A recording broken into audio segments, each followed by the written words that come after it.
Kung mahilig ka sa adobo pero gusto mo ng kakaibang twist, subukan mo itong adobong atay ng manok.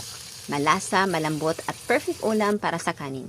Simple lang ang sangkap pero siguradong mapaparami ang rice.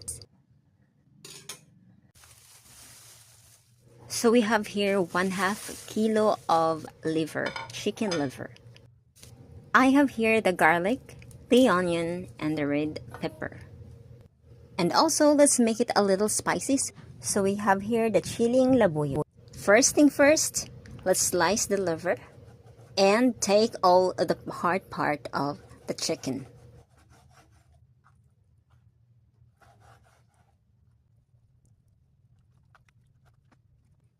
This is how I clean the chicken's heart.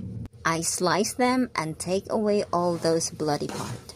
Nasa inyo kung gusto nyo itong gawin, pero ako, ito yung ginawa ko para siguradong malinis.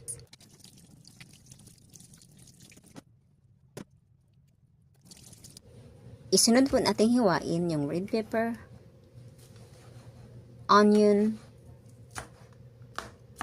garlic, and chiling labuyo. Now everything is ready. Magpainit na po tayo ng mantika.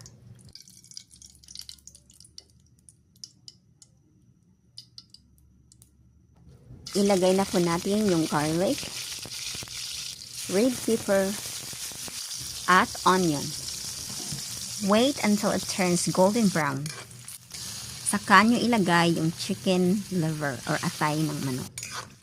Lagyan ng soy sauce, suka, at haluin ng maayos. Kung sa tingin nyo ay hindi pa maayos ang lasa, dagdagan ng asin at seasonings.